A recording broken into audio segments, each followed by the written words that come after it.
రోజున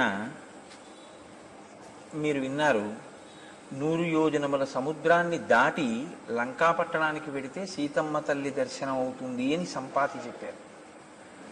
సంపాతి చెప్పినటువంటి వాక్యం నిజము అని గుర్తు ఏమిటంటే, ఆ మాట సాయం చెయ్యగానే కాలిపోయిన రెక్కలు సంపాతికి మళ్ళీ పుట్టాయి. కిష్కింధకాండ పూర్తి చేస్తూ మహర్షి 2 వైభవోపేతమైనటువంటి విషయాల్ని ప్రతిపాదిస్తారు. రామ కథ యొక్క గొప్పతనం ఎటువంటిది, రామనామము యొక్క గొప్పతనం, రామనామానికి రామకథకి మాట సాయం చేసినంత మాత్రం చేత వచ్చేటటువంటి ఫలితం. కేవలం మాట సాయం చేసినటువంటి సంపాతికి కాలిపోయిన రెక్కలు మళ్ళీ వచ్చాయి. కాబట్టి రామకార్యం మీద వెడుతున్న వాడికే అంత సాయం చేస్తేనే అంత గొప్ప ఫలితం ఉంటే, రామకార్యమే చేసిన వాడికి ఎంత గొప్ప స్థితి ఉంటుంది. అయితే ఇక్కడ మీరు ఒక విషయం చూడాలి. నిజంగా చాలా పెద్ద రామకార్యం అన్నది ఏది ఉంటుందో అది చేసిన వాడు కోరుకోవలసినది ఎటువంటి వాడికి ఆ స్థితిని రామచంద్రమూర్తి ఇస్తారో తెలుసా అండి? కించిత్ ప్రతిఫలాపేక్ష కూడా లేనివాడికి అంత స్థితిని ఇస్తారు. మీరు అది చాలా జాగ్రత్తగా గమనించాలి. రామాయణం రామ కార్యం మీద వెడుతున్న వాడికి మాట సాయం చేస్తే కాలిపోయిన రెక్కలు వచ్చాయి, మళ్ళీ యవ్వనం వచ్చింది అంటే మళ్ళీ మంచిదే, ఒక వైభవాన్ని పొందాడు.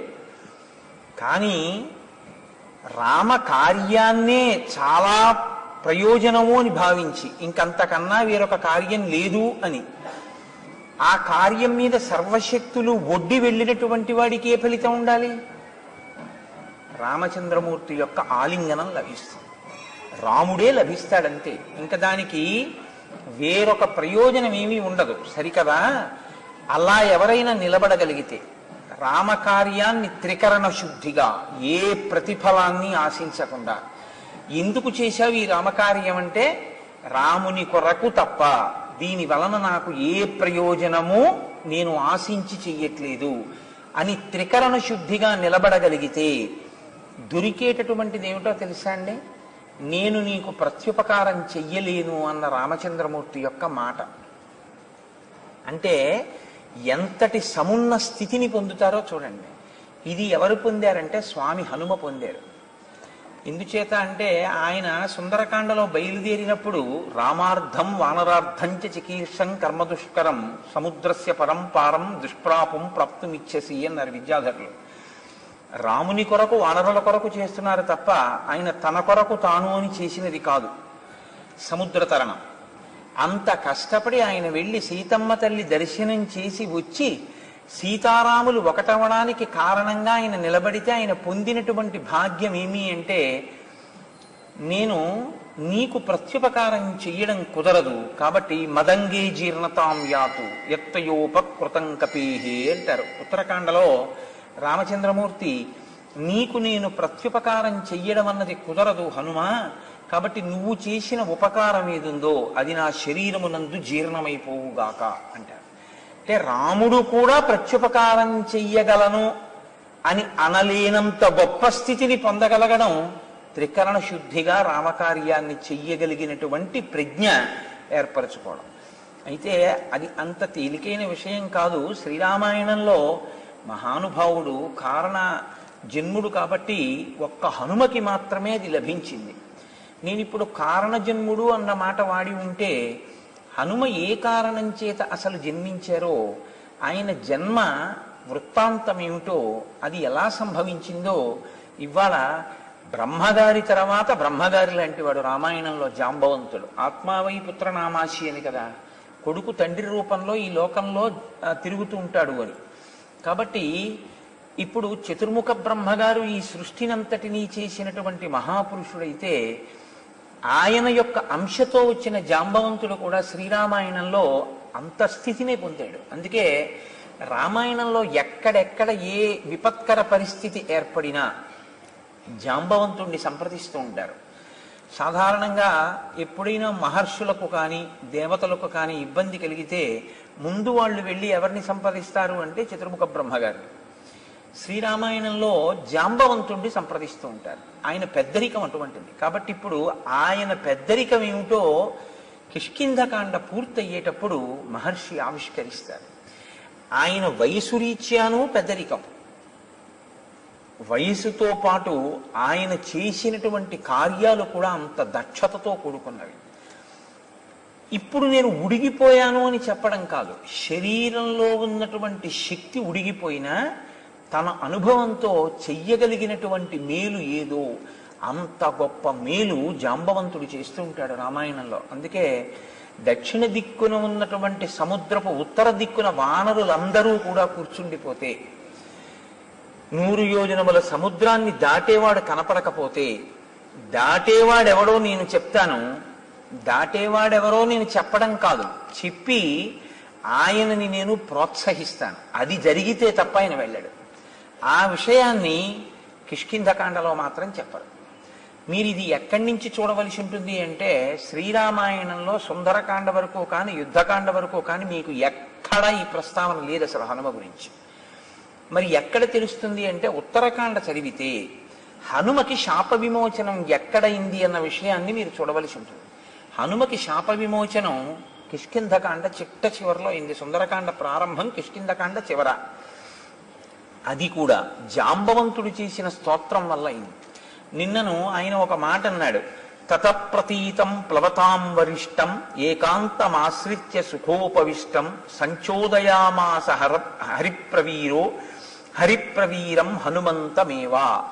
నేను ఇదిగో ఏకాంతంగా కూర్చున్నటువంటి వాడున్నాడే ఆ హనుమ, ఆయనే ఈ కార్యాన్ని చెయ్యగలడు. ఈ కార్యాన్ని చెయ్యగలిగినటువంటి హనుమ సమర్థత కలవాడైనప్పటికీ తన శక్తిని తాను మరిచి అలా కూర్చున్నాడు. నేను ఆయనని ప్రేరణ చేస్తాను అన్నాడు. ప్రేరణ చేస్తే గుర్తు రావడం ఏంటండి అంటే, ప్రేరణ చేస్తే గుర్తు రావాలి అంటే తన బలం తన చేత విస్మరింపబడి ఉండాలి. ఎందుకు విస్మరింపబడిందో, ఎందుకు ఆయన జ్ఞాపకం లేదో నేను మీకు కిష్కింధకాండ ప్రారంభమైన రోజున మనవి చేశాను. నాతి క్రుద్ధాతి మన్వత అని శేపురేనన్ రఘుశ్రేష్ఠ, వాళ్ళు కోపం లేకపోయిన ఋషులు అప్పటికి హనుమకి అంత బలం అవసరం లేదు అని ఒక అనుగ్రహ వాక్కు శాపరూపంగా విడిచిపెట్టారు. ఎప్పుడెప్పుడు ఈయన యొక్క బలం లోకానికి అవసరం అవుతుందో ఆనాడు ఈయన్ని ఒకరు స్తోత్రం చేస్తారు, ఆయన బలం ఆయనకి జ్ఞాపకం చేస్తారు. ఆ జ్ఞాపకం చేసిన రోజున ఈయన శాపం తొలగిపోతుంది, ఈయన బలం మళ్ళీ ఈయనకి జ్ఞాపకానికి వస్తుంది. ఇంకక్కడి నుంచి ఆయన చెయ్యవలసిన పనిని ఆయన చేస్తారు అని. అందుకే ఇంత బలవంతుడైన, అసలు ఆ మాటకొస్తే నిజంగా హనుమ తలుచుకుంటే వాలిని నిగ్రహించగలరు, కానీ తన బలాన్ని తాను మరిచిపోవడం వల్లే వాలితో పాటుగా భూమండలం అంతా ఆయన తిరిగారు. అటువంటి హనుమకి శాప విమోచనం అయ్యేటటువంటి సందర్భం చాలా మహోత్కృష్టమైనటువంటి సందర్భం శ్రీరామాయణంలో. ఎందుకంటే ఇక నుంచి ఆయనకి శాప విమోచనం జరిగితే ఆయనకున్న బలం దేనికి ఉపయోగపడుతుంది? భక్తరక్షణ కొరకు ఉపయోగపడుతుంది. భక్తులైన వారు ఎవరున్నారో, ఈశ్వరుణ్ణి ఆశ్రయించిన వాళ్ళు ఎవరున్నారో వాళ్ళని రక్షిస్తారు. కాబట్టి ఇప్పుడు జాంబవంతుడు అంటున్నాడు, వీర వానరలోకస్య సర్వశాస్త్ర విశారద తూష్ణీం ఏకాంతమాశ్రిత్య హనుమం కిం నజల్పసి. హనుమని ఉద్దేశించి మాట్లాడుతూ, ఓ హనుమ కిం నజల్పసి, నువ్వెందుకు మాట్లాడటం లేదు? వీళ్ళందరూ చెప్పారుగా ఇన్ని యోజనాలు పెడతామని, నువ్వేమీ అంటలేదు. నీవు ఏమీ అంటలేదు అంటే శక్తిహీనుడవు అని అనుకుంటున్నావా? నీ శక్తి ఏమిటో నాకు తెలుసు. వీర వానరలోకస్య సర్వశాస్త్ర విశారద, నీకు సర్వశాస్త్రములు తెలిసినటువంటి వాడివి, గొప్ప వీరుడివి. అంటే శరీరము మనస్సు రెండూ కూడా సంపత్తి కలిగినటువంటి శరీరం, చాలా గొప్ప బలం కలిగినటువంటి శరీరం. మనసు బుద్ధి శాస్త్రమెరిగినటువంటి బుద్ధి. కేవలం తనంత తాను నిశ్చయం చేసుకోవడం వేరు, శాస్త్ర పరిజ్ఞానంతో నిశ్చయం చేసుకోవడం వేరు. శాస్త్ర పరిజ్ఞానంతో మాట్లాడేటప్పుడు నిర్మోహమాటంగా ఉండి మాట్లాడగలగడం వేరు. ఇది చాలా చాలా గొప్ప విషయం. ఎందుకో తెలుసా అండి? ధైర్యం అని ఒక మాట ఉంది. ధైర్యం అంటే మీరు కేవలంగా ఏదో ఒక విపత్కర పరిస్థితుల్లోకి చొచ్చుకుపోగలగడం అన్నదే మీరు అనుకోకండి. శాస్త్రాన్ని నమ్మినవాడు శాస్త్రాన్ని నమ్మినట్టు ఉన్న మాట ఉన్నట్టు మాట్లాడగలిగితే వాడు ధీరుడు, వాడు ధైర్యవంతుడు. ఎందుకంటే దాని వలన ఆయన నమ్మకం ప్రకాశిస్తుంది. ఆయన ఎంత నమ్మినవాడో, ఎంత చిత్తశుద్ధి ఉన్నవాడో ఆ సందర్భాన్ని బట్టి తెలుస్తూ ఉంటుంది. హనుమ అంత గొప్ప శాస్త్ర విశారదుడు, శాస్త్రం తెలుసున్నవారు. తెలుసు కాబట్టి దాన్ని ఆయన అనుష్ఠాన పర్యంతంలోకి తీసుకొస్తారు. అందుకే మీరు ఎదర సుందరకాండలో వింటారు, నమస్కారం దగ్గర నుంచి ఏ కాలు పెట్టి లంకాపట్టణంలోకి ప్రవేశించాలి అన్నదాన్ని, ఎటువంటి శరీరంతో లంకాపట్టణంలో ప్రవేశించాలి అన్నదాన్ని, మాట్లాడేటప్పుడు ఎలా మాట్లాడాలి అన్న విషయాన్ని, రావణ దర్శనం చెయ్యాలి అంటే ఏది చేసి రావణ దర్శనాన్ని సాధించవచ్చు అన్నదాన్ని, ప్రతి చిన్న విషయాన్ని ఆయన ఎంత గొప్పగానో పర్యవలోకనం చేస్తారు. ఇది ఇంత గొప్ప ప్రజ్ఞ ఉన్నా అప్పుడప్పుడు చిన్ని చిన్ని వైక్లభ్యాలు వస్తూ ఉంటాయి, రాకపోవడం అన్నది ఉండదు. కానీ ఎవడికి శాస్త్ర పరిజ్ఞానం పక్కన భక్తి ఉందో వాడికి అటువంటి తొట్టుబాటు వచ్చినప్పుడు ఈశ్వరుడు వాడిని రక్షిస్తూ ఉంటాడు. నువ్వు తొట్టుపడ్డావు ఇవాళ, అలా తొట్టు పడకు అని మళ్ళీ ఉంచుకోగలిగినటువంటి శక్తిని ఇస్తాడు. ఇది మీరు చాలా జాగ్రత్తగా రామాయణంలో గమనించవలసి ఉంటుంది. ఒకసారి తొట్టు పడితే పాతాళ లోకం వరకు పడిపోతాడు ఒక్కొక్కడు. ఎందుకు పడిపోతాడో తెలుసా అండి? శాస్త్రం తెలియక కాదు, శాస్త్రం తెలిసి. శాస్త్రం తెలిసిన్నవాడే. దేనికి పడిపోతాడంటే, నాకు శాస్త్రం తెలిసన్న అహంకారం ఉంటుంది తప్ప ఈశ్వరుడి యందు భక్తి లోపించి ఉంటుంది. ఈశ్వరుని యందు భక్తి లేకుండా కేవలము శాస్త్రం ఒకటి తెలిసి వచ్చినటువంటి వైక్లభ్యము పడగొట్టేస్తుంది. శాస్త్రము తెలిసి వైక్లభ్యం వచ్చినా దిద్దుకోగలిగినటువంటి ఉంచుకోగలిగిన స్థితి ఎక్కడి నుంచి వస్తుందంటే భక్తిలోంచి వస్తుంది. నేను ఇవాళ ఏ మాట అన్నానో ఆ మాటని మీరు చాలా జాగ్రత్తగా గమనిస్తూ ఉండండి. హనుమ విషయంలో ఇది మీకు ప్రస్ఫుటంగా తెలుస్తూ ఉంటుంది. ఆయన కూడా అక్కడక్కడ కొద్దిగా తప్పటడుగు వేస్తూ ఉంటారు. మండోదరిని చూసి సీతమ్మ అనుకుంటూ ఉంటారు. సీతమ్మ కనపడలేదని నే చచ్చిపోతానంటారు. కానీ ఎక్కడెక్కడ హనుమ అటువంటి ఉద్వేగాన్ని పొందుతారో అక్కడక్కడ ఈశ్వరుడు ఆయనకి అండగా వచ్చి కాపాడుతుంటాడు.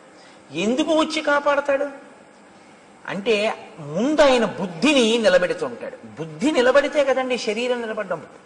బుద్ధి నిలబడలేకపోతే శరీరంలో బలం ఉండి ప్రయోజనం ఏమిటి? ఇది హనుమయందు ప్రకాశించేటటువంటి గుణం. కారణం ఏమిటంటే ఆయన భక్తి తత్పరత. అందుకే కొద్దిగా ఒడుదుడుకులు వచ్చినా ఉంచుకోగలిగిన వాడు ఎవరంటే, నిలబడగలిగిన వాడు ఎవరంటే భక్తి కలిగిన వాడే. ఆ భక్తి అంటూ ఉందనుకోండి, అది ఎన్ని ఇబ్బందుల నుంచి అయినా బయటపడేస్తుంది. అదొక్కటి లేదనుకోండి, ఎప్పుడైనా జారిపోయే ప్రమాదం ఉంటుంది. ఎందుకంటే అహంకారం అనేటటువంటిది పక్కన పెరిగిపోతూ భక్తి తరిగిపోతే తాను ఏది చదువుతాడో దాని మీదే నమ్మకం లేని స్థితికి వెళ్ళిపోతాడు. అప్పుడు ఏమవుతుందంటే ప్రమాదంలోకి జారిపోతాడు. రావణాసురుడి యందు ప్రకాశించేటటువంటి లక్షణం అది. ఆయనకి శాస్త్ర పరిజ్ఞానం ఉంది, ఆయనకి తెలుసు. కానీ ఆయన దేనికి వాడుకుంటాడంటే తను చేస్తున్నదే మంచి పని అన్నదాన్ని సమర్థించుకోవడానికి, శాస్త్రాన్ని మార్చి చెప్పడానికి ఉపయోగిస్తాడు.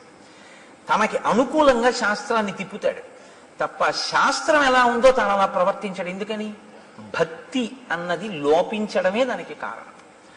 ఆ భక్తి లోపం వచ్చిందనుకోండి, భక్తి లోపం అంటే విశ్వాసమేనండి. సా శ్రద్ధ కదితా సిద్భి యయా వస్తూపలభ్యతే.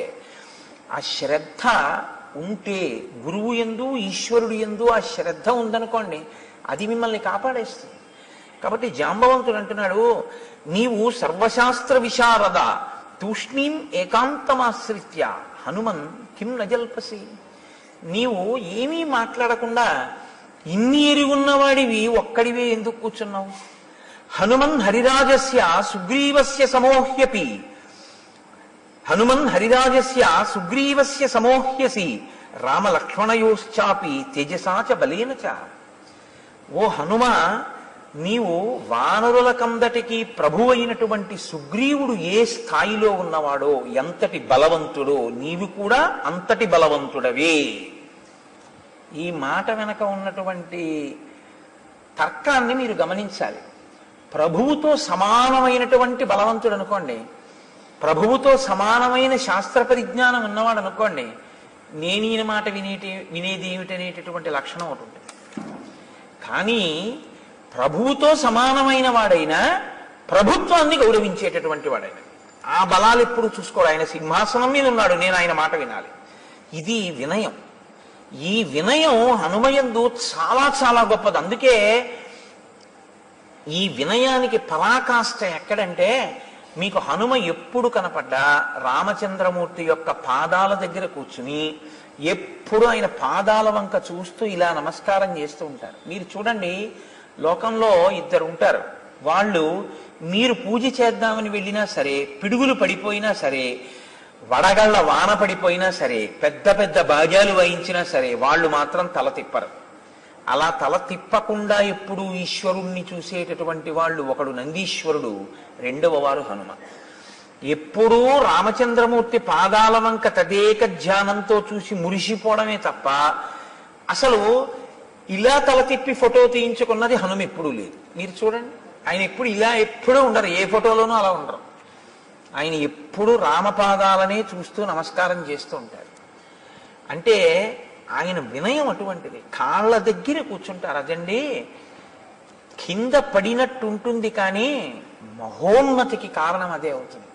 పెద్దలైన వారు చాలా సంతోషించేది, పెద్దలు సాధారణంగా లొంగిపోయేది, ఆశీర్వచనం ఇచ్చేది, వాళ్ళ ఉన్నతిని కోరుకునేది. మనసులో వాళ్ళ పేరు గుర్తొస్తే ఓ ఆయన వృద్ధిలోకి రావాలి, ఆయన ఆయుష్మంతుడు కావాలి అని తలుచుకునేది. దేనివల్ల తెలుసా? ఆ వినయం వల్లే. అసలు ఆ వినయం అన్నది లేకపోతే పెద్దలైన వారు ఆ దరిదాపులకి రానివ్వరు. వాళ్ళ మనసులో మిదిలే అవకాశం కూడా ఉండదు, మనసులో స్థానాన్ని పొందలేరు. మీరు ఎవరికి వినయం ఉంటుందో వారు బాగా దగ్గరవుతారు. గురువుకి కానీ ఈశ్వరుడికి కానీ దగ్గరవడానికి హేతు ఏది అంటే కేవలం వినయమే. వినయం తప్ప మీరు ఆ ఇద్దరికీ దగ్గరవడానికి ఇంకొక హేతు ఉండదు. కారణం ఏంటో తెలుసా అండి? లోకంలో ఇంకా మిగిలిన ఏ అనుబంధానికి దగ్గర అవ్వాలన్నా బాహ్య కారణాలు ఉంటాయి. ఒక భర్తకి భార్య దగ్గర అవ్వడానికి ఒక ప్రేమ ఏదో కారణం ఉంటుంది, ఒక కొడుకు తండ్రికి, ఒక కూతురు తల్లికి, ఒక కోడలు మామగారికి, అలా దగ్గర అవ్వడానికి కొన్ని కారణాలు ఉంటాయి, ఏదో బాహ్యమైనటువంటి కారణాలు ఆ ప్రేమలు. కానీ గురువు గారికి ఈశ్వరుడికి దగ్గర అవ్వడానికి కారణం ఏమిటో తెలుసా? వినయం ఒక్కటే కారణం. ఎందుకు వినయాన్ని అడుగుతారు అని మీరు నన్ను ప్రశ్న వేయచ్చు. వాళ్ళకి ఇవ్వడానికి వాళ్ళు కోరుకున్నది నీ వద్ద లేదు. ఎందుకో తెలుసా అండి ఈ మాట నేను అంటున్నాను? వారికి అసలు కోరికుంటే తృప్తి ఉంటుంది. తృప్తి ఎప్పుడు ఉంటుందండి? కోరికుంటే. ఇప్పుడు నాకు తృప్తి అన్న మాట ఒకటి. ఇప్పుడు నాకు కోరికుంటే, నాకు ఏదో గుంటూరులో ఒక జిలేబీ తినాలి అని నాకు కోరిక వచ్చింది అనుకోండి, పట్టుకొచ్చి హరిప్రసాద్ గారు నాకు జిలేబీ పెట్టారనుకోండి, నేను తింటే నాకు తృప్తి. అసలు నాకు దీని మీద వ్యామోహం లేదు. మీరు తీసుకొచ్చి ఎక్కడ పెట్టినా నాకు దాని మీద ఏం అనురక్తి లేదు. నేను దాన్ని తినాలని నేనేం కోరిక పడను అనుకోండి. నేనంటే అలా అన్నానని మీరు అనుకోవద్దు. నేను ఇంద్రియ చాపల్యం ఉన్నవాడిని, నేనేం గొప్పవాడిని అని చెప్పట్లేదు, ఒక ఉదాహరణ చెప్తున్నాను అంతే. ఇప్పుడు నాకు తృప్తి మీరు ఎలా తీసుకొస్తారు చెప్పండి? నాకే కోరిక లేదు. ఏ కోరిక లేని నాకు మీరు ఏం చేసి తృప్తినిస్తారు? మీరు ఒకవేళ బలవంతంగా తీసుకొచ్చి రామచంద్రమూర్తికి బంగారు కవచం ఎలా కట్టారో అలా కట్టినా తీసా పక్కన పారేసి నేను వెళ్ళిపోతాను అనుకోండి, నాకు దాని గురించి పట్టింపు లేదు. అది ఒక గడ్డి పరక, రెండూ నా దృష్టిలో ఒకటే. ఇప్పుడు ఇచ్చి మీ తృప్తి ఏమో, పుచ్చుకుని నాకేం తృప్తి లేదు. నా తృప్తి మీకు కావాలనుకుంటే మీరు వినయంగా ఉండడం ఒకటే తృప్తి. అది ఎవరి విషయంలో? గురువు విషయంలో. నా విషయంలో అన్నది ఉదాహరణ బాగా అర్థమవుతుందని చెప్పాను తప్ప నేను ఆ స్థాయిని నేను చెప్పట్లేదు. అప్పుడు నాకు అహంకారం అవుతుంది. ఏమీ ఆశించని వాడు గురువు కనుక ఆ గురువు దేనికి లొంగుతాడు? ఆయన పాదాలని పట్టుకుంటే, గురువు గారి దగ్గర వినయంతో నిలబడగలిగితే గురువుగారు పొంగిపోతారు. అందుకే ఈ వినయానికి పరాకాష్ట కింద ఉంటారు. ఈశ్వరుడి దగ్గర అంతే. మీరు ఈశ్వరుడికి ఏమి ఇస్తారండి? మిమ్మల్నే ఈశ్వరుడు సృష్టించాడు. మీ ఊపిరితిత్తులు ఈశ్వరుడు ఇచ్చాడు, మీ గుండెకాయ ఈశ్వరుడు ఇచ్చాడు, మీ మూత్రపిండాలు ఈశ్వరుడు పెట్టాడు, మీ మాట ఈశ్వరుడు ఇచ్చాడు, మీరు తినడానికి పదార్థాలు ఈశ్వరుడు ఇస్తున్నాడు, పచనం ఆయన చేస్తున్నాడు, జీర్ణం ఆయన చేస్తున్నాడు. ఆయనకి మీరేమి ఇస్తారు? యాపిల్ పండు మీరు సృష్టించారేంటి? ఈశ్వరుడు సృష్టించాడు. యాపిల్ పండు కొనడానికి డబ్బు మీరు సృష్టించారేంటి? శక్తి మీకు ఇచ్చి మీకు ఉద్యోగం చేయించి డబ్బు ఇప్పిస్తున్నాడు. అన్నీ ఆయన ఇచ్చినవే. అన్నీ ఆయన ఇస్తే మీరేమిస్తారు ఈశ్వరుడికి? ఈశ్వరా నువ్విచ్చింది నీకు ఇవ్వడం తప్ప నేను ఇవ్వగలిగిందన్నది నాకు లేదన్నది ఈ భావనే నివేదన. ఈ భావన మీకు కలిగిందనుకోండి, అది వినయానికి పరాకాష్ట, అదే నివేదన. ఆ నివేదన యొక్క ఫలితము ప్రసాదము. ఆ ప్రసాదము ఈశ్వరుని అనుగ్రహము. ఆ అనుగ్రహము మీ ఆ మనసుకి పరిపుష్టినిస్తుంది భక్తికి. అందుకే లోపలికి పులిహార పళ్ళెం పెడుతుంటే బట్ట వేసి తీసుకెడతారు, బయటికి తీసుకొచ్చి చేతిలో పెడితే కళ్ళకద్దుకు తింటారు. ఎందుకని? అది ప్రసాదం. ఈశ్వరుడికి చూపిస్తే ప్రసాదం, ఈశ్వరుడికి చూపించకపోతే పులిహారం. ప్రసాదంగా అనుభవించడం అంటే ఇవన్నీ ఈశ్వరుడివే అని నమ్మగలగడం. కాబట్టి ఈశ్వరుడికి మీరేమిస్తారు? నేనేమి ఇవ్వలేను అనుకున్నప్పుడు వినయంతో కిందకి ఉండడమే. ఎంత పెద్దవారు మీరని లోకమంతా అంటున్నా, నా పెద్దరికం ఏమిటండి, నా పెద్దరికం అంతా ఆయన ఇచ్చిందని ఆయన పాదాల దగ్గర కూర్చుంటాడు తప్ప ఎప్పుడూ సమానంగా కూర్చోడు. ఇది వినయం. దీనికి గురువు లొంగుతాడు, దీనికి ఈశ్వరుడు లొంగుతాడు. అందుకే శంకర భగవత్పాదుల గురించి ఎప్పుడు లోకంలో ఒక మాట అంటుంటారు. ఆయన జ్ఞానాన్ని కదా బోధ చేశారు, ఇంకా భక్తి అన్న మాటకి తావెక్కడుంది? భక్తి అంటే రెండు ఉంటే కదా భక్తి. ఓ పెద్ద ఆయన ఉన్నాడు, చిన్న ఆయన ఉన్నాడు, ఈయన ఆయన్ని స్తోత్రం చేశాడు అప్పుడు కదా. శంకరుల దృష్టిలో ఉన్నది ఒకటేగా, ఇంకా మళ్ళీ భక్తి ఎక్కడి నుంచి వచ్చిందంటారు. భక్తి పరాకాష్ట జ్ఞానం. జ్ఞానానికి భక్తి ఎప్పుడు ప్రతిబంధకం కాదు. పింజలేని పండు ఎక్కడి నుంచి వస్తుందండి? భక్తితో కూడిన కర్మాచరణం వల్లే జ్ఞానం వస్తుంది. అసలు భక్తి లేకుండా జ్ఞానం ఎక్కడ వస్తుంది? రాదు. కాబట్టి జ్ఞానమునకు భక్తి ప్రతిబంధకం కాదు. అందుకే శంకర భగవత్పాదులు మోక్ష సాధన సామాగ్ర్యాం భక్తిరేవ గరీయసి అని ప్రతిపాదించారు. మహానుభావుడైన జగద్గురువు. అబ్బో, శంకర భగవత్పాదులు చెప్పందే ఉంది. ఆకాశం అంత ఎత్తు ఎదిగారు, పాతాళం అంత కిందకి దిగారు. ఇంకా తర్వాత ఎవరన్నా ఏమన్నా చెప్తే ఆ మధ్యలోకి వచ్చి నిలబడాలి తప్ప శంకరుల్ని దాటి పైకి ఎక్కలేరు, శంకరుల కన్నా కిందకి వెళ్ళలేరు. ఆయన కిందకెంత వెళ్ళారో అంతా వెళ్ళారు. ఎంత మీరు తక్కువ చేసి మాట్లాడుకోవాలో ఈశ్వరుడి దగ్గర అంత తక్కువ చేసి శంకరాచార్యుల వారు మాట్లాడారు. పశుమాం సర్వజ్ఞ ప్రహిత కృపయా పాలయ విభో అన్నారు. ఎంత పైకెక్కారంటే అహం బ్రహ్మాస్మి అన్నారు. ఇప్పుడు ఇంకా మీరు అంతకన్నా పైకేం పెడతారు, ఇంతకన్నా కిందేం పెడతారు. కాబట్టి మీరు ఎంతమంది వచ్చినా, తర్వాత ఎవరు వచ్చినా, ఏం మాట్లాడినా ఈ రెండింటి మధ్యలోనే మాట్లాడాలంతే. కాబట్టి శంకరుల కన్నా కిందకెళ్ళలేరు, శంకరుల కన్నా పైకెళ్ళలేరు. అది శంకరుల యొక్క తత్వం అంటే. వ్యోమవత్ వ్యాప్త దేహాయ. సరే, అందుచేత నీవు సుగ్రీవుడితో సమానమైన వాడివే కాదు, రామలక్ష్మణయోశ్చాపి తేజసాచ బలేనచ.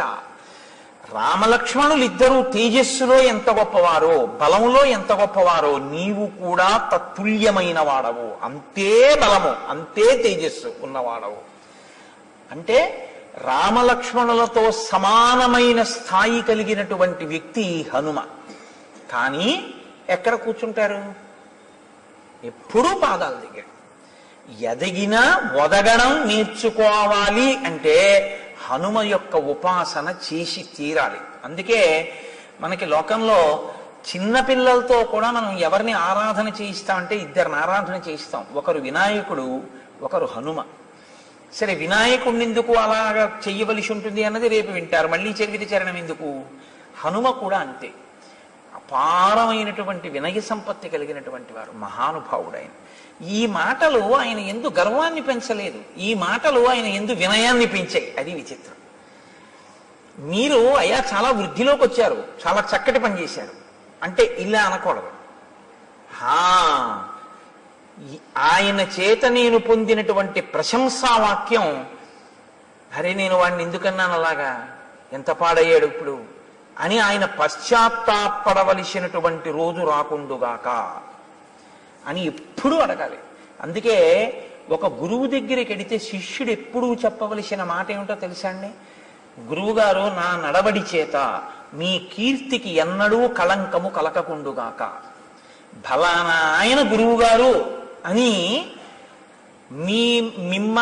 సమాజం ఎప్పుడైనా మిమ్మల్ని మీ శిష్యుడు కదూ ఆయన అన్నప్పుడు మంచి శిష్యుణ్ణి తయారు చేశారండి అని మిమ్మల్ని శ్లాఘించాలి తప్ప, ఏమండి మీ శిష్యుడు అటువంటి వాడిని తయారు చేశారు అన్ననాడు గురువు తల ఉంచుకోవలసి వస్తుంది.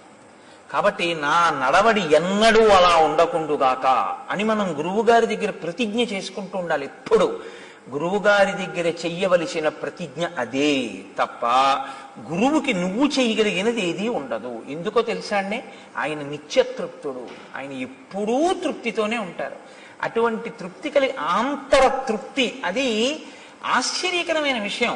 అసలు కోరిక పుట్టదు, అజాత శత్రువు అన్నట్టే ఆ గురువు యందు కోరిక అన్నది పుట్టదు. అసలు పుట్టనప్పుడు మీరు ఏం చేస్తారండి? ఇంకా ఆయన్ని మీరు చేయడానికి ఏమి ఉండదు. అది అందుకే ఆ గురుత్వాన్ని పొందడం, ఆ గురుత్వమునందు నిలబడగలగడం చాలా గొప్ప విషయం. అది ఈశ్వరానుగ్రహం చేత మాత్రమే సంభవిస్తుంది. ఆ గురువు, ఆ ఈశ్వరుడు ఎవరిని అనుగ్రహిస్తారో, అనుగ్రహం ఎవరికి ఉంటుందో వాళ్ళకి మాత్రమే గురువు చెప్పిన మాట మనసులో నిలబడి అనుష్ఠానంలోకి వెళుతుంది.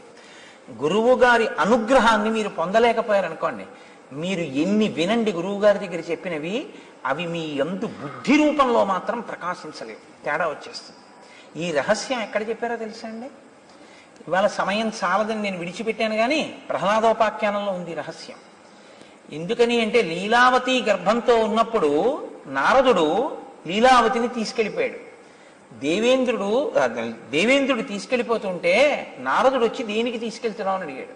హిరణ్యకశిపుడు తపస్సుకి వెళ్ళాడయా, ఆయన యొక్క వీర్యము ఈమె గర్భము యందు పిండముగా రూపుదాలుస్తోంది, వాడితోనే వేగలేకపోతున్నాం, మళ్ళీ ఇంకోడా బయటికి, అందుకని ఆ పిల్లవాడు పుట్టగానే చంపేస్తాను, చంపి ఈవిని వదిలేస్తానన్నాడు. ఎందుకంటే ఇద్దరు అన్నదమ్ములు, ఇంద్రుడు హిరణ్యకశిపుడు కశ్యప ప్రజాపతి సంతానమే. అంటే నారదుడు అన్నాడు, నీకేం తెలుసు, హిరణ్యకశిపుడి కొడుకు కాబట్టి అలా ఉంటాడు అనుకుంటున్నావు, కాదు, ఆయన హిరణ్యకశిపుడి కొడుకైనా లోకమంతిటి చేత కీర్తింపబడేటటువంటి మహాభక్తుడు పుడుతున్నాడు, నువ్వెవరు చంపడానికి, కాబట్టి నా ఆశ్రమానికి తీసుకెళ్తానన్నాడు. అటువంటి మహాభక్తుడు పుడితే నాకేం అభ్యంతరం, తీసుకెళ్ళండి అన్నాడు. నారదుడు ప్రహ్లాదుడికి ఉపదేశం ఎప్పుడు చేశాడో తెలుసా అండి? పుట్టాక కాదు. లీలావతి గర్భమునందుండగా పిండము వింటుంది. మీరు నమ్మండి నమ్మపోండి, ఇవాళ పెద్దలు కూడా అంగీకరిస్తున్నారు. పిండానికి వినే శక్తి ఉంటుంది. నేను మీకు ఇది నేను ఇంకా చెప్పకుండా ఉండలేను, నా వ్యక్తిగత అనుభవం అయినా. నా ఇంటికి ఒకనొకప్పుడు కాకినాడలో ఒక దంపతులు వచ్చారు. వాళ్ళు అమెరికాలో ఉంటున్నారు. ఆవిడ పెళ్లి ముందు నుంచి ఏదో నేను చెప్పిన మాటలు ఆవిడకి ఏదో పాపం మంచివి అనిపించాయి. ఆవిడ వింటూ ఉంటుంది సీడీలు ఎప్పుడూను. ఆవిడ కాకతాళీయంగా ఆవిడ భర్త గారికి కూడా అంతే ప్రీతి నా సీడీలు ఎందు. కాబట్టి ఇద్దరికీ అదే పని, అస్తమానం వింటూ ఉండేవారట అమెరికాలో. వాళ్ళిద్దరికీ వాళ్ళ అనురాగ ఫలితంగా ఒక శిశువు ప్రాణం పోసుకుంటోంది ఆవిడ కడుపులో. ఆవిడ ఇవే వింటుండేవారు, అదే పనిగా వినేవారు. ఆ పుట్టినటువంటి పాప మిరిసిపోతోంది సీతమ్మ తల్లిలా. అది పాకేటటువంటి వయసు వచ్చింది. ఆ పాకేటటువంటి పిల్లని తీసుకుని వాళ్ళు ఒకసారి నన్ను చూడడానికి వచ్చారు, మీరున్నారులా ఉంది. ఆ పాపను తీసుకుని మా ఇంటికి వచ్చారు. నాకు పేర్లు జ్ఞాపకంలో ఉండవు.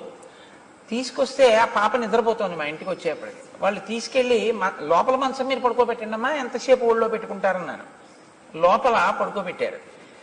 దానికి తెలివి వచ్చింది. తెలివి వచ్చిన తర్వాత తీసుకొచ్చి వాళ్ళ అమ్మగారు కింద దింపారు. దింపితే నేను అంత దూరంలో కుర్చీలో కూర్చుని మాట్లాడుతున్నాను, వాళ్ళు కూర్చుని మాట్లాడుతున్నారు.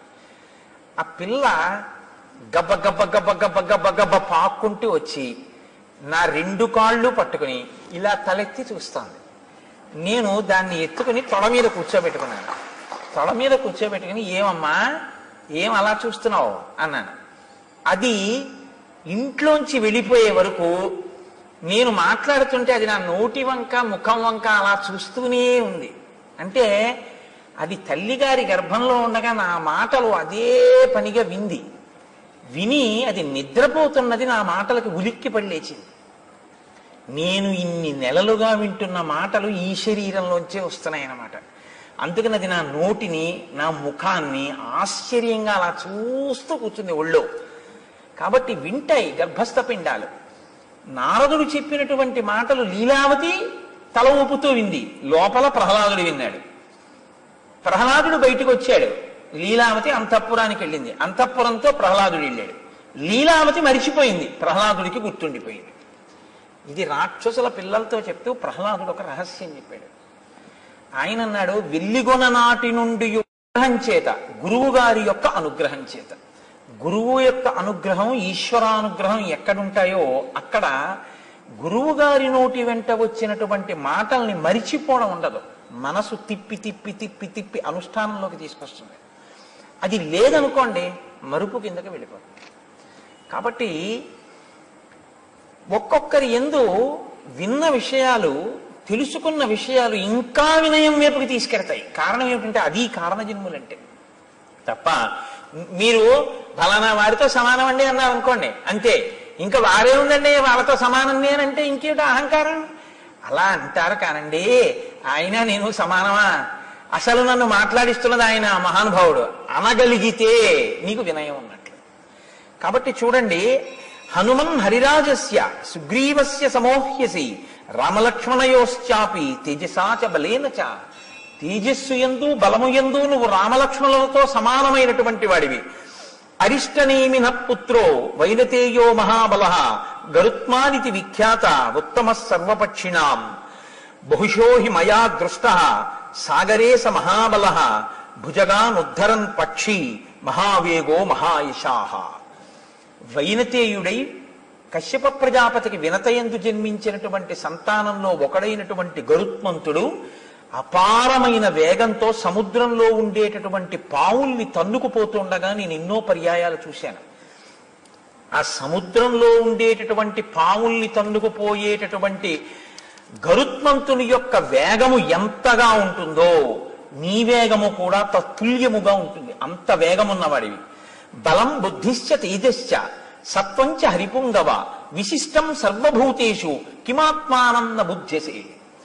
మహానుభావ, నీ బలము, నీ బుద్ధి, నీ తేజస్సు, నీ సత్వము సమస్త భూతముల కన్నా గొప్పవి. నీతో సమానమైన భూతమే లేదు. భూతము అంటే ప్రాణి. అసలు నీతో సమానమైనటువంటి ప్రాణి లేదు ఈ లోకంలో. అంతటి బుద్ధి, అటువంటి బలం, అటువంటి తేజస్సు ఉన్నవాడివి. అటువంటి వాడివి ఇలా కూర్చుని ఉంటావా? నీవు ఇంత తేజస్సుతో ఇంత గొప్పవాడిగా పుట్టడం అన్నది నీవు పుట్టిన తరువాత సంపాదించుకున్నది కాదు. నీకు పుట్టుకయందే అనుగ్రహింపబడినది. అసలు పుట్టి పుట్టగానే నీకు వచ్చింది. నీ జన్మయే కారణ జన్మ. ఏదో ప్రయోజనం లేకుండా నీకింత బలం కలగదు. ఏదో కారణం లేకుండా నీకింత తేజస్సు ఇవ్వరు. కాబట్టి ఇంతటి తేజోమూర్తిగా నువ్వు జన్మించావు. ఇక్కడ ఎప్పుడూ కూడా మీరు ఒకటి గమనించవలసి ఉంటుంది. మీరు ఇటువంటి విషయాలు వినేటప్పుడు కారణ జన్మల యొక్క జన్మకి సంబంధించినటువంటి విషయాన్ని లౌకికమైనటువంటి దృష్టితో మీరు విచారణ చేయకూడదు ఎప్పుడు కూడా. ఎందుకో తెలుసా అండి? అది పరాశక్తి యొక్క అనుగ్రహం చేత జన్మిస్తారు వాళ్ళు. అందుకే అసలు ఒక్కొక్క మహానుభావుడు జన్మించేటప్పుడు ఆయన జన్మిస్తే అటువంటి గొప్ప తేజోమూర్తిని భరించగలిగినటువంటి క్షేత్రం ఉండదు. ఈశ్వరుడి అవతారాన్ని భరించగలదేమో కానీ మహర్షుల యొక్క తేజస్సుని భరించి వహించగలిగిన క్షేత్రాలు ఉండవు. నేను మీతో యథార్థం చెప్తున్నా. రామచంద్రమూర్తిని కనగలిగిన కడుపు ఉంటుందేమో, వశిష్ఠ మహర్షిని కనగలిగిన కడుపు ఉండదు. అందుకే వాళ్ళు కుంభసంభవులు. ఒక కలశలోంచి ఉద్భవించారు వాళ్ళు. కారణం ఏమిటంటే ఆ తేజస్సుని భరించడం కష్టం. సుబ్రహ్మణ్యోత్పత్తిలో మీరు విన్నారు, ఏ క్షేత్రం భరించగలిగింది ఈశ్వర తేజస్సుని? అవి భరించలేదు. కాబట్టి భరించగలిగినటువంటి క్షేత్రము యందు ప్రవేశపెడతారు. ఆ తేజస్సుని ప్రవేశపెట్టి ఆ తేజస్సుతో కలిపి కారణజన్ములుగా వస్తారు తప్ప ఒక పతివ్రత యొక్క శీలాన్ని హరించడం లక్షణంగా దేవతలు ప్రవేశపెట్టారు. అందుకే శీలాపహరణం లేకుండా యోగ్యమైన క్షేత్రమునందు తేజస్సు ప్రవేశపెట్టి ఆ రూపంగా పుడితే తప్ప దేవతా కార్యం జరగదు అంటే ఆ రూపంగా జన్మించడానికి వీలుగా గర్భస్థం చేస్తారు. అందుకే శ్రీరామాయణంలో చాలా మంది వానరులు ఆశ్చర్యకరమైనటువంటి జన్మలు స్వీకరించిన వారు. అలా పుట్టిన వాళ్ళల్లో వాలిసుగ్రీవులు కూడా స్త్రీ యందు జన్మించిన వారు కారు. వృక్షకరజస్సు అని ఆయన గురించి ఉత్తర రామాయణంలో చాలా విశేషంగా ఉంది. ఆయన చతుర్ముఖ బ్రహ్మగారికి ఒకనొకప్పుడు సమాధి నిష్టలో ఉండగా కన్నుల వెంట నీరు కారింది. ఇట్నుంచి కారితే దుఃఖమని, ఇట్నుంచి కారితే అది ధ్యానావస్థలో వచ్చేటటువంటి బాష్పధారలని అంటారు. ఆ బాష్పధారలు పడుతుంటే ఆయనకి ఎందుకో బుద్ధి పుట్టి తన చేత్తో పట్టుకున్నారు ఆ నీటి చుక్కలు. అందులోంచి పుట్టాడు ఒక వానరుడు, వృక్షకరజస్సు అని. ఆ పుట్టినటువంటి వానరుణ్ణి ఆయన భూమండలం మీద విడిచిపెట్టి నువ్వు అక్కడ పళ్ళు కాయలు తింటుండు అన్నారు. ఆయన పళ్ళు కాయలు తింటూ ఒకానొకప్పుడు ఒక సరస్సులో ఆయన ఎప్పుడు ఇంకో ప్రాణిని ఎదురుగుండా చూసింది లేదు. ఎప్పుడు ఏవో పళ్ళు కాయలు తింటూ బ్రహ్మగారు చెప్పిన ప్రదేశంలో బతుకుతున్నాడు. ఒకప్పుడు ఒక కైలాస పర్వతం దగ్గర ఉన్నటువంటి సరోవరం దగ్గరికి వెళ్ళి ఆ నీటిలోకి చూశాడు. అసలు నీటిలోకి ప్రతిబింబం చూసుకోకూడదు, ఆయుక్షీణం అవుతుంది కాబట్టి నీటిలోకి చూశాడు. ఇంకో వానరం కనబడితే ఆయన ఇంకో వానరం వచ్చిందనుకుని దాంతో యుద్ధం కోసమని నీళ్ళలో దిగాడు. ఆ నీళ్ళలో దిగితే వానరం కనపడలేదు. నీళ్ళకి దిగిపోతే ఇంకా ప్రతిబింబం ఏముంటుందండి? ఆయన పైకి ఎక్కాడు, ఆరదైపోయాడు. ఒక రోజు ఉంటుంది ఆ స్త్రీత్వం. ఇప్పుడు వెంటనే ఆయన యందు ఇంద్రుడు సూర్యుడు మోహం పొందారు. ఇంద్రుడు తన తేజస్సును ఆయన శిరస్సు మీద విడిచిపెట్టాడు. అది వాలం దాకా వెళ్ళి వాలి పుట్టాడు. సూర్య భగవానుడు ఆ స్త్రీయత్వాన్ని పొందినటువంటి వానరుణ్ణి చూసి మోహాన్ని పొంది ఆయన కంఠం మీద విడిచిపెట్టాడు తన తేజస్సుని. సుగ్రీవుడు పుట్టాడు. ఇవి విన్నప్పుడు ఎలా ఉంటుందో తెలుసా అండి? ఏమిటండి ఈ కథలు? సూర్య భగవానుడు అంత గొప్పవాడు. తెల్లవారితే ఆదిత్య హృదయంతో నమస్కరిస్తాం. ఒక వానరకాంత కనపడితే మోహం పొంది తన తేజస్సు విడిచిపెట్టేశాడా? కంఠం మీద పిల్లాడు పుట్టాడా? ఏమిటండి ఇది అనిపిస్తుంది. కాదు, సూర్య భగవానుని యొక్క తేజస్సుని, ఇంద్రుని యొక్క తేజస్సుని ఒక వానర రూపంగా సృష్టించడానికి యోగ్యమైనటువంటి వానర కాంత క్షేత్రముగా దొరకడం కష్టం. రామచంద్రమూర్తికి సాయపడడానికి తొందరగా రావాలి వానరాంశలన్నీ, బ్రహ్మగారి ఆదేశం. కాబట్టి ఇప్పుడు వానర కాంతగా ఉన్నటువంటి వాడు బ్రహ్మగారి యొక్క కన్నీటి బిందువులలోంచి పుట్టినవాడు. ఒక్కరోజే ఆడతనం. ఎందుకని? పార్వతీదేవి ఒకనాడు ఆ నీటిలో స్నానం చేస్తుంటే రాక్షసుడు ఆడవేషాలతో వచ్చి స్నానం చేశారు. అందులో ఆవిడ గ్రహించలేదు. ఇందులో స్నానం చేసిన వాడు ఆడదైపోతుంది ఒక రోజు అందావిడ. కాబట్టి ఒకరోజు ఆడదయ్యింది వృక్షక రజస్సు. ఇప్పుడు తొందరగా వాళ్ళ యొక్క తేజస్సుల్ని ఆ కంఠమునందు తోకయందు ప్రవేశపెట్టి ఇద్దరు కుమారులు జన్మించేటట్టు చేశారు. అయితే మీరు నన్ను మళ్ళీ ఇంకో ప్రశ్న వేయచ్చు. జన్మించారనుకోండి, మరి ఇంద్ర తేజస్సు వాలి రాముడికి పనికి రాలేదుగా అని మీరు ఒక మాట నన్ను అడగచ్చు. పనికొచ్చాడు రామకార్యానికి వాలి. ఎక్కడ పనికొచ్చాడో తెలుసా అండి? వాలి రూపంలో దుందుభి, మాయావి ఇలాంటి చాలా పెద్ద పెద్ద రాక్షసులందరినీ ఆయన చక్కబెట్టేసి ఆయన రాముడి చేతిలో వెళ్ళిపోయాడు. అయితే రామావతారం వచ్చిన తర్వాత వీళ్ళందరినీ ఆయన నిగ్రహించాలంటే ఎంతకాలం, ఎంత సమయం పడుతుంది? మాటలా వీళ్ళందరూ చేరితే ఓ చోటికి చేరకుండా వాలి వీళ్ళందరినీ చంపేశాడు. వాలిని ఆయన చంపేశాడు. కాబట్టి అక్కడతో గొడవ తెలిపోయింది. ఇంకా వాలి రావణుడితో కలవక ముందు చంపేశాడు. సుగ్రీవుడు రామకార్యానికి పనికి రావాలి. అందుకని సుగ్రీవుడికి వానరాధిపత్యం ఇచ్చాడు. మళ్ళీ శ్రీరామాయణంలో ఉన్నటువంటి ఆ జననములను మీరు చూస్తే చాలా ఆశ్చర్యంగా ఉంటాయి. కాబట్టి ఇప్పుడు మీరు హనుమ యొక్క ఆవిర్భావాన్ని కూడా అటువంటి పవిత్రమైన దృష్టికోణంతో వినవలసి ఉంటుంది తప్ప ఇదంతా ఏదో పరిహాసం కోసమో. వాల్మీకి మహర్షి ఆచమనం చేస్తే బ్రహ్మగారి యొక్క అనుగ్రహంతో సత్యము భాసిస్తే ఆయనకి కనపడితే రచించినటువంటి కావ్యం వాల్మీకి రామాయణం. కాబట్టి అందులో ఒక్క అబద్ధం లేదు. చిట్ట చివర ఫలశ్రుతిలో చెప్తారు, ఒక మాట ఇందులో అమృతము లేదు అని చెప్తారు. కాబట్టి ఇప్పుడు జాంబవంతుడు చెప్తున్నాడు. జాంబవంతుడు ఎందుకు చెప్పగలడు ఇవన్నీ? మీతో నేను చెప్పాను కదా, బ్రహ్మగారు ఎటువంటి వాడో వానరులకు జాంబవంతుడు అటువంటి వాడు. అంతటి దీర్ఘాయుర్దాయం ఉన్నవాడు జాంబవంతుడు. శ్రీరామాయణంలో చాలా చిత్రమైన పాత్ర అండి. రామావతారం వెళ్ళిపోయింది కానీ జాంబవంతుడు మాత్రం ఉండిపోయాడు. ఎక్కడి వరకు ఉండిపోయాడు? మళ్ళీ జాంబవతిని తీసుకెళ్లి వినాయకుడికి ఆ వినాయక వ్రత కథలో ఆ కృష్ణ భగవానుడికి ఇచ్చి వివాహం చేస్తాడే సత్రాజిత్తు ఆఖ్యానం, అక్కడ వరకు ఉంటాడు. మళ్ళీ అక్కడ మనం ఓ పొరపాటు చెప్పేస్తుంటాం. అసలు ఆ కథ అది అలా ఎలా వచ్చేసిందో, అసలు ఆ కథ అలా ఎలా చెప్పేస్తున్నారో ఇప్పటికీ ఆశ్చర్యంగా ఉంటుంది. నన్ను ఒకసారి ఓ పసిపిల్ల అడిగింది. ఆ పసిపిల్ల అంటే ఓ చిన్న పిల్ల అడిగిందో. ఒకసారి నేను ఎక్కడ ఉపన్యాసం చెప్పి వెళ్ళిపోతుంటే, ఏమంటే జాంబవతి ఊయలలో ఊగుతుంటే అంత పసిపిల్లని కృష్ణ భగవానుడు పెళ్లి చేసుకున్నాడా అని అడిగింది. నేను పెద్దవాళ్ళు అడిగితే చికాకు పడుతుంటాను. మీరు పుస్తకం చదువుకోండి అంటుంటాను. మూలం చదవకుండా ఎవడో దొరికాడు కదా అని అడుగుతారేంటి? చదువుకోండి అంటాను. పిల్లలకి చెప్పడం అంటే నాకు చాలా సరదా. ఎందుకంటే పాపం వాళ్ళు చదువుకునే ఉంటాయి. కుతూహలంతో అమాయకంగా పిల్లలు అడిగితే మాత్రం ఆగి చెప్పే ప్రయత్నం చేస్తాను. ఒకసారి దీనికోసం నేను ప్రయత్నపూర్వకంగా మళ్ళీ అసలు ఆ వినాయక వ్రత కథ యథార్థంగా స్కాందంలో ఎలా ఉందో దాన్ని అంతటినీ మళ్ళీ చెప్పి చూపించాను కూడా ఒకప్పుడు. కాబట్టి అది వేరు విషయం అనుకోండి. ఇప్పుడు దాన్ని మీరు పక్కన పెట్టండి, ఇప్పుడు మళ్ళీ అదంతా చెప్తావా అని దాని జోలికి వెళ్ళకండి. కాబట్టి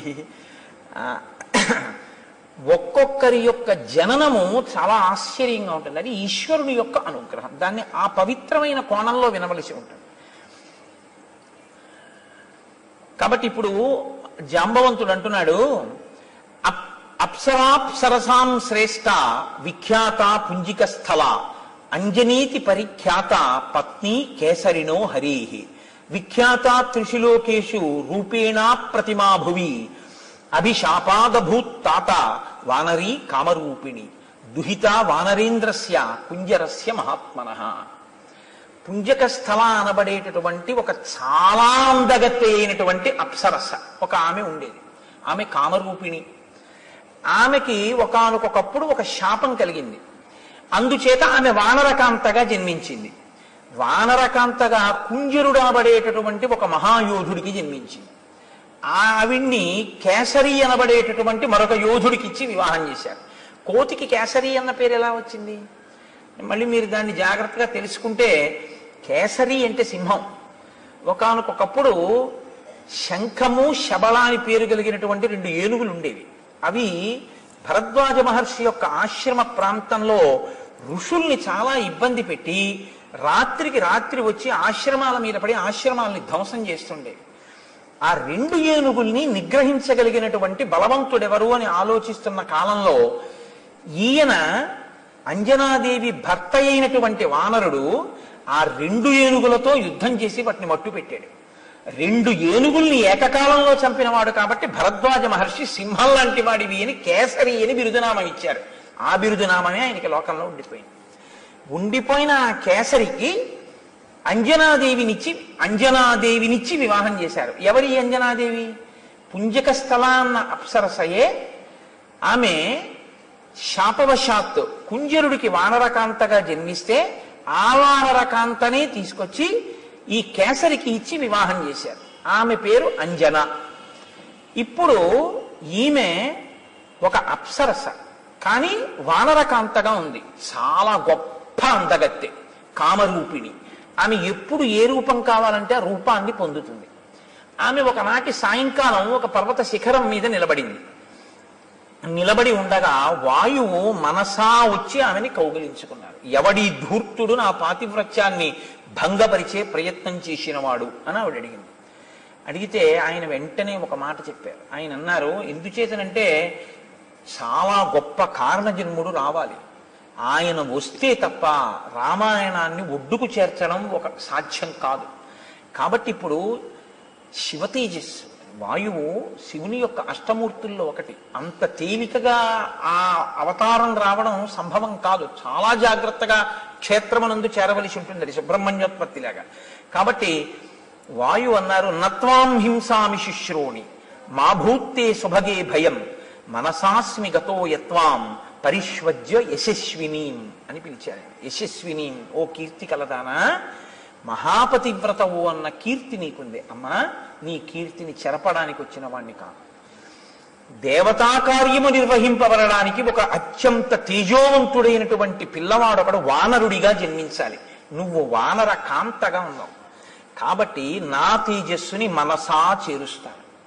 అప్పుడు నువ్వు ఆ తేజస్సుని లోపల వానరంగా వృద్ధి చేసి ప్రసవించవలసి ఉంటుంది. ఆ వానర రూపంతో వచ్చినటువంటి ఆ తేజో రూపం రేపు రామకార్యానికి ఉపయోగపడుతుంది. కాదు, తదనంతరం లోకంలో రామచంద్రమూర్తిని నమ్ముకున్న ప్రతిభాన్ని రక్షిస్తుంది. యుగాలు మారిపోయిన అంతటి మహానుభావుడు ఇప్పుడు పుట్టవలసి ఉంది.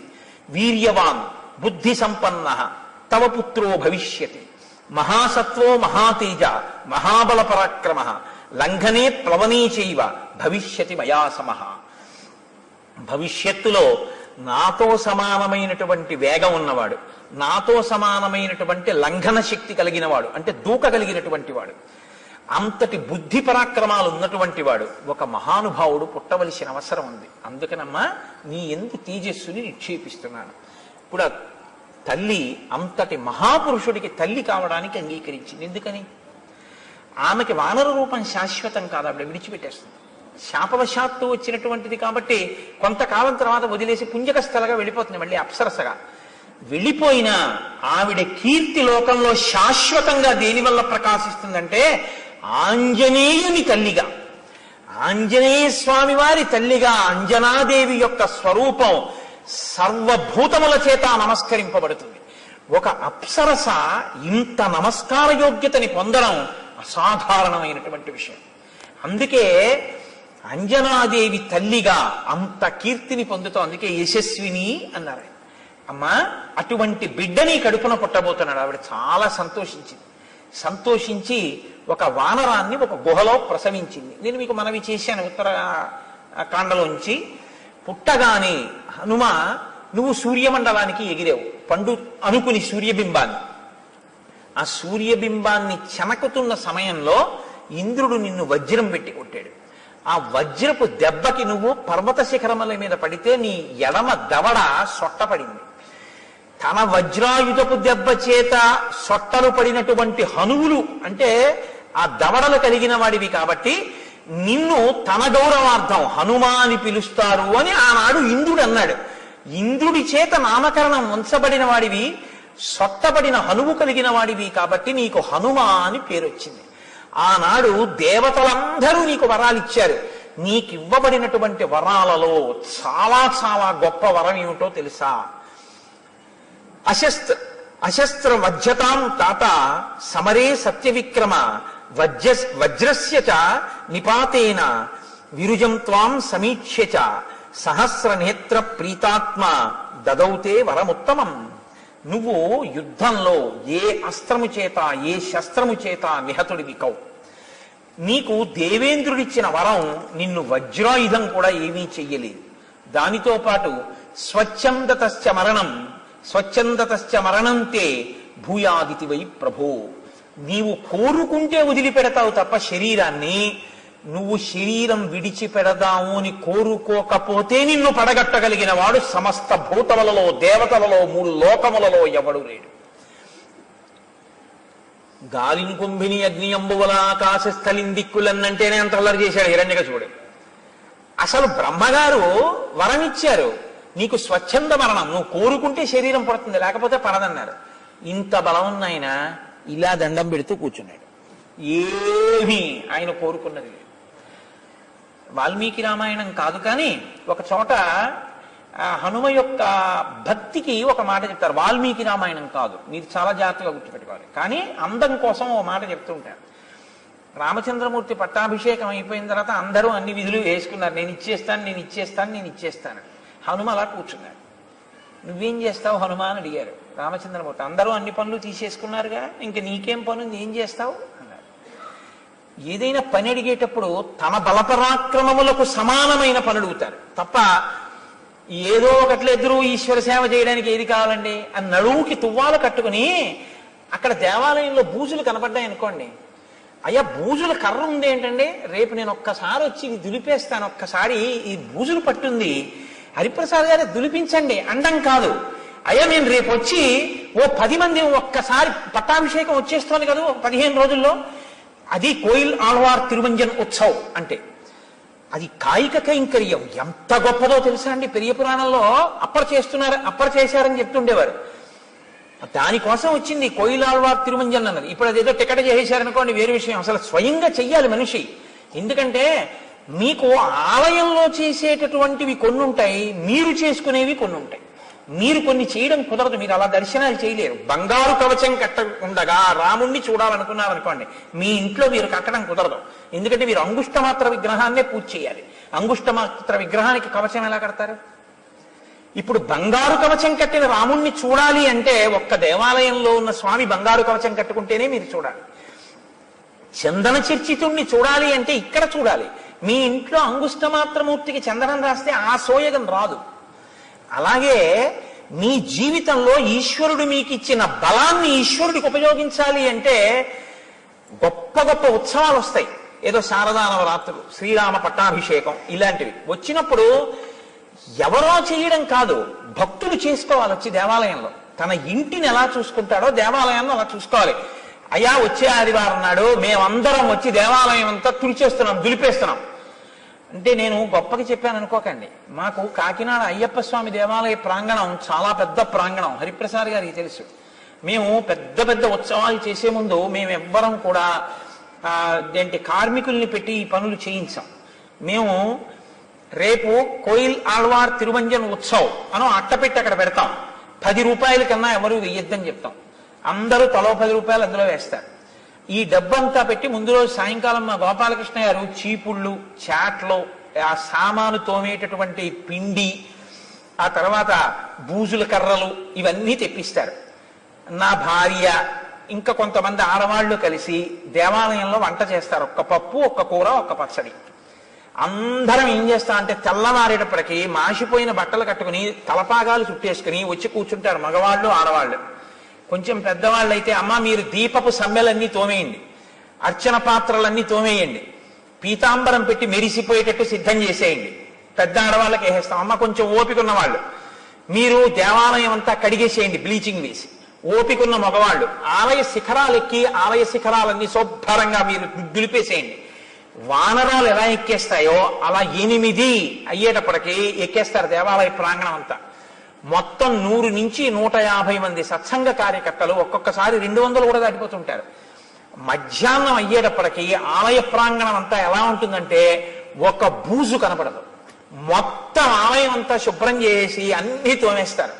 అందరూ స్నానాలు చేసేసి పొడి బట్ట కట్టుకుని వచ్చేస్తారు. మా గోపాలకృష్ణ గారు అందరికీ కూడా చక్కగా పప్పన్నం, కూర అన్నం, ఒక్క పచ్చడి, పెరుగు వేసి పెట్టేస్తారు. అందరం కలిసి ఈశ్వర సేవకులం.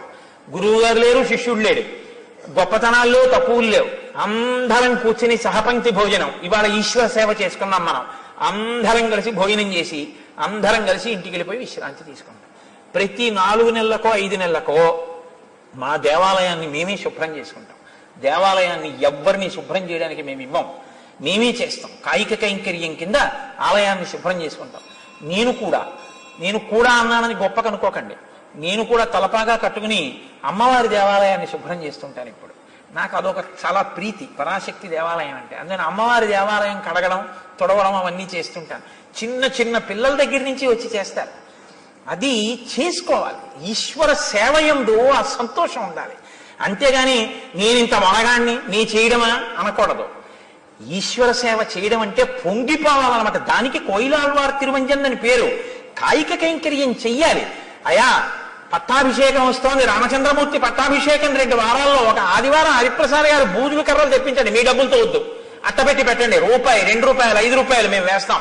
10 రూపాయల కన్నా మించకుండా చీపుళ్ళు అవి అన్ని తెప్పించండి, మేము దులిపేస్తాం. ఓ పూటొచ్చి అందరూ దులిపేసి అందరం కూర్చుని చక్కగా రామనామ సంకీర్తనం వినబడుతుంటే అందరం కడుపు నిండా భోజనం చేసి వెళ్ళిపోవాలి. ఎంత ధన్యత అండి అది. నిజంగా పొంగిపోతారు సీతారాములు. నా పట్టాభిషేకానికి ఎలా చేశారో చూడు సీతా పిల్లలని. అంటే మిమ్మల్ని చెయ్యమని నేను ఇప్పుడేం ప్రతిపాదన చెయ్యట్లేదు, ఎందుకంటే అది ఒక ఉత్సాహంతో కూడిన విషయము అని నేను ప్రతిపాదన చేశానంతే. నా ఉద్దేశ్యం ఇప్పుడు అలా ఏదో మీతో చేయించే ప్రతిపాదన నేను పెట్టాను అని మీరు అనుకోవద్దు. కాబట్టి ఆయన వినయం కలిగినటువంటి వాడు. నా స్థాయికి పనిచేయడమా అని ఆలోచించరు. అందరూ అన్ని పనులు చేస్తున్నారుగా, హనుమా మరి నువ్వేం చేస్తావు అన్నారు.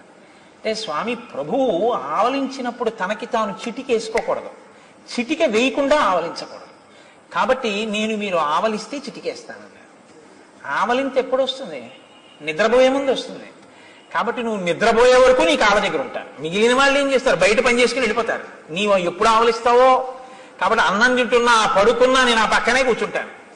ఇంకా మా తల్లి జనకాత్మజ బొత్తిగా హనుమా ఇంకా కూర్చుంటే ఎలాగా, స్వామితో కలిసి ఏకాంత శయనంలో నేను ఉండాలి కదా అంటే వెళ్ళాలంతే. అప్పటి వరకు నీ పక్కనే కూర్చుంటా. ఏమో ఎప్పుడు ఆవలింత వస్తుందో చిటికేస్తాను. కాబట్టి ఇప్పుడు ఆయన స్థాయి చూసుకున్నారా? రామచంద్రమూర్తి దగ్గరికి చేరడానికి అది పనికొచ్చింది బాగా. స్థాయి చూసుకుని ఈశ్వర సేవ చేయకూడదు. నేను అంత ఉద్యోగస్తుండండి, నీ మోహం ఈశ్వరుడు ఇస్తే వచ్చింది అది. నేను ఇంత పండితుండండి, ఈశ్వరుడు పలికిస్తే పలికావు. నేను ఇంత ఐశ్వర్యవంతుండండి, ఈశ్వరుడు ఇస్తే అనుభవిస్తున్నావు. ఏమిటవన్నీ ఈశ్వరుడు ఇచ్చిన విభూతులు. ఇన్ని ఉండి స్వామి నేను నీ కింకరుణ్ణి, ఏది బూజుల కర్ర పట్టుకున్న ఆలయాన్ని దులుపు.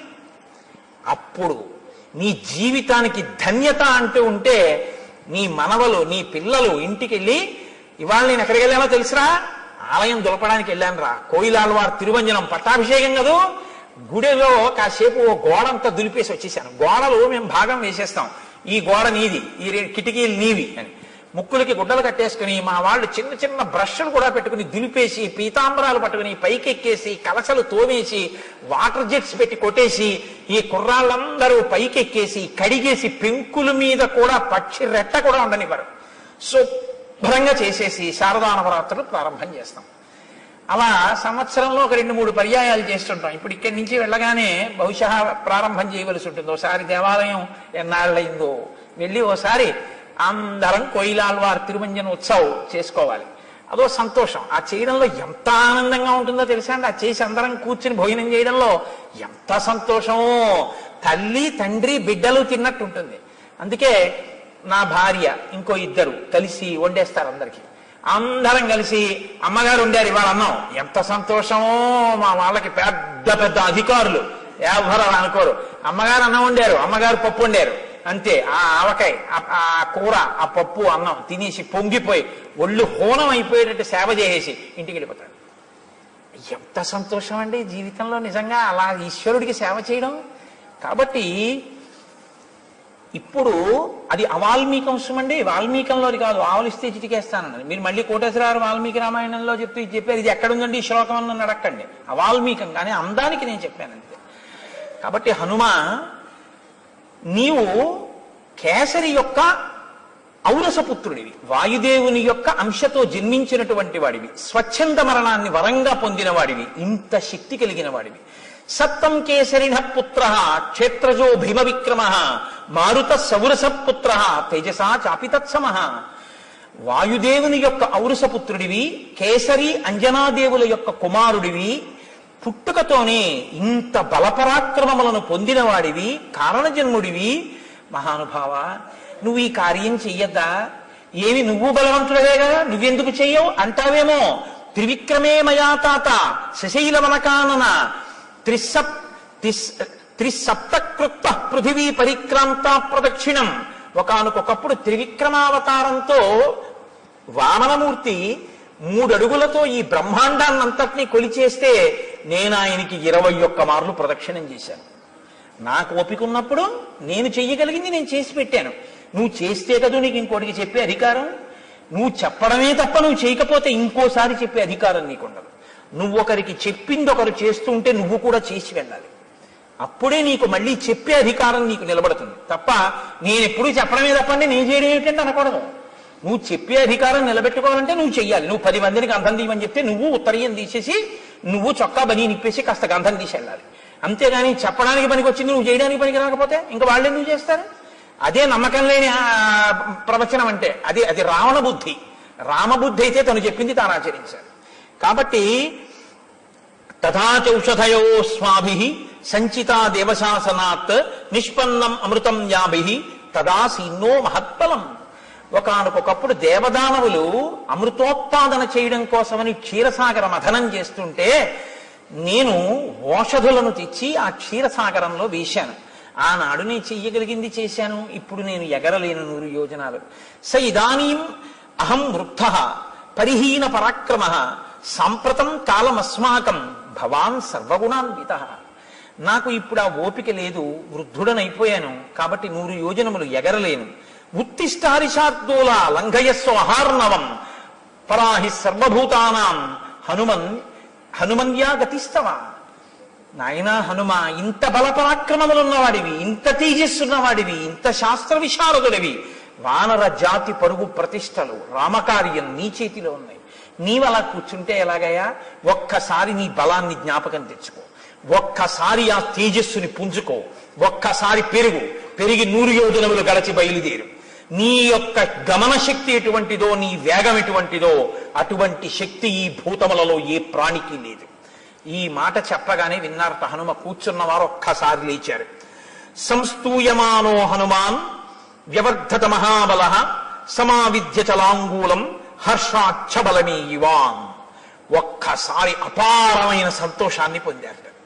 అంటే శాప విమోచనం అయిపోయింది. తన బలం తనకి జ్ఞాపకం వచ్చింది. తానెంత బలవంతుడో తను తెలుసుకున్నారు.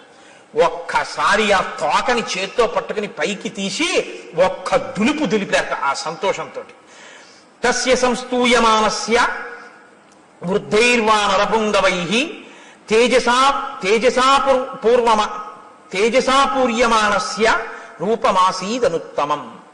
ఆ వృద్ధులైనటువంటి వానర పుంగవులు చేసినటువంటి స్తుతి చేత శాప విమోచనాన్ని పొందినటువంటి హనుమ తన బలపరాక్రమములు తాను తెలుసుకుని అపురూపమైనటువంటి రూపాన్ని పొందారు. ఇత పూర్వం వానరులు ఎవ్వరూ ఎప్పుడూ హనుమని ఎలా చూడలేదో అలాంటి స్వరూపాన్ని పొందారు. అంటే ఆయన ఆనందాన్ని పొంది తన బలం, తన శక్తి తనకి తెలుస్తున్న కొద్దీ తను పెరిగిపోతున్నాడు. అంతంత అంతంత అంతంత పెరిగిపోయి ఇప్పటి వరకు ఇలా చూసిన వాళ్ళు ఇలా ఇలా ఇలా ఇలా చూసేటట్టు పెరిగిపోతున్నారు. పర్వతకాయుడై అంతెత్తు పెరిగిపోయి యదా విజృంభతే సింహో విరుద్ధో గిరిగహ్వరే మారుత శౌరస పుత్ర తథా సంప్రతి జృంభతే. ఏమి మాటలు వేసేస్తారండి మహర్షి. గుహలో లేచినటువంటి సింహం తెరచి ఉంచినటువంటి గుహలోంచి బయటికి వచ్చేటప్పుడు ఎలా ఉంటుందో అలా ఉన్నారట స్వామి. గుహ మూసి ఉందనుకోండి, లోపల సింహం ఎలా లేచి బయటకు వస్తుందో మీకేం కనపడదు. గుహ తెరిచి ఉంటేనే మీకు కనపడుతుంది కదండి. సింహం కుక్క లేచి పరిగెత్తినట్టు పరిగెత్తదు. కుక్క లేచింది అనుకోండి, లేచిందే తర్వాత అలా పరిగెత్తుకుపోతుంది. ఓ పిల్లి లేచింది అనుకోండి, పడుకున్నది లేచి అలా పరిగెత్తుకుపోతుంది. ఓ ఆవు లేచింది అనుకోండి, పడుకున్నది లేచి మామూలుగా నిలబడుతుంది. సింహం లేస్తే అలా ఉండదు. సింహం పడుకున్నటువంటి సింహం కానీ ఒక్కసారి ఇలా తల పక్కకి పెట్టి పడుకుంటుంది. ఇలా పడుకున్నటువంటి సింహం నిద్ర లేవాలనుకుందనుకోండి, ఒకసారి కళ్ళు రెండు బాగా తెరిచి ఇలా అని ఒక్కసారి గుహంతా కలయ చూసి లేచి నిలబడి ఒక్కసారి ముందు రెండు కాళ్ళ మీద ముందుకి సాగి ఒళ్ళు పూర్తిగా సాగతీసి ఒళ్ళు ఒక్కసారి ఆ నడు ఆడించి తోక దులిపి నాలుక పైకి తీసి పెదవులు రెండు నాక్కుని జూలు విదల్చి నోరు తెరిచి ఒక్క గర్జన చేసి అడుగు తీసి అడుగు వేస్తూ బయటికి వస్తూ ఉంటే ఇంకా ఎదురుగుండా ఏ మృగం ఉండడానికి వీల్లేదు. అలా ఉంటుంది దాని టీవీ, దాని నడక. ఆ సింహం ఎలా బయటికి వస్తుందో గుహలో లేచి, అలా హనుమ కూడా ఒక్కసారి అటువంటి స్థితిని పొందారు. అంటే అలా లేచి ఆ ప్రతి కదలిక, ప్రతి పుంజుకోవడం, ఆ తోక జాడించడం, ఆ పైకి పెరుగుతుండడం, అది అపూర్వంగా ఇంతమంది వానరులు మన హనుమే అని ఆశ్చర్యపోతూ చూస్తూ అందరి చేతులు ఇలా కలుసుకున్నాయి. అంత గొప్ప స్వరూపాన్ని పొందుతున్నారు. ఆ ముఖం వంక చూశారట. అశోభత ముఖం తస్య జృంభమాణస్య ధీమతః అంబరీషమివాదీప్తం విధూమైవ పావకః. ఎర్రగా కాలిపోయిందనుకోండి పెనం, ఎలా ఉంటుందో అలా కాలిపోయిన ఎర్రటి ముఖంలా ఉన్నదట ఆయన యొక్క ముఖ తేజస్సు. పొగ లేకుండా ప్రకాశిస్తున్నటువంటి అగ్ని జ్వాల చాలా గొప్పగా ఉంటుంది. పొగ ఉన్నటువంటి అగ్ని జ్వాలకు అందం ఉండదు. పొగ అన్నది లేకుండా అగ్ని జ్వాల కానీ పైకి లేస్తోంది అనుకోండి, నాలుకలు చాపుతాడు అప్పుడు అగ్నిహోత్రుడు. అప్పుడు చూడాలి అందం. అసలు పూర్ణాహుతి అందం అంతా అప్పుడే. అసలు ఆ అగ్ని జ్వాల అలా లేవాలి. అంతెత్తు లేచి నాలుకలతో అందుకుంటాడు పూర్ణాహుతితో ఆయన. అంటే ఇలా నిలబడదు శిఖ, అగ్నిశిఖ నిలబడకుండా ఒక్కొక్కసారి. అందుకే పూర్ణాహుతి చేసేటప్పుడు పెద్ద అరటి దొప్ప వాడతారు. అది చూడండి, ప్రాణి బాగా పొడుగ్గా నాలుక ఉన్నటువంటి ప్రాణులు ఏం చేస్తాయంటే అంత దూరంలో ఉన్నదాన్ని చటుక్క నాలుక చాపి పట్టుకుంటాయి. అలా పూర్ణాహుతి దగ్గరికి వచ్చేటప్పటికి ఆయనే నాలుకలు చాపుతాడు. కాబట్టి ఇలా ఉన్న అగ్నిశిఖ ఇలా ఇలా ఊగుతుంది. ఊగి నాలుకలు చాపి పుచ్చుకుంటున్నాడా ఆ ఆజ్యధారని అన్నట్టుంటాడు. అలా పొగ లేకుండా పెరిగినటువంటి తేజస్సు ఎలా ఉంటుందో అలా ఉన్నట్టంటే అలా నిలబడి దీపపు ఒత్తి కాలినట్టు కాలడం కాదు, నాలుకలు కదుపుతూ అటు ఇటు ఊగుతున్న అగ్ని శిఖ ఎలా ఉంటుందో అలా ఊగుతోంది. అంటే ఇలా ఇలా శిరకంపనం చేసి ఇలా చూస్తూ ఇలా పెరిగిపోతున్నారు ఆయన. అంత పెరిగిపోతుంటే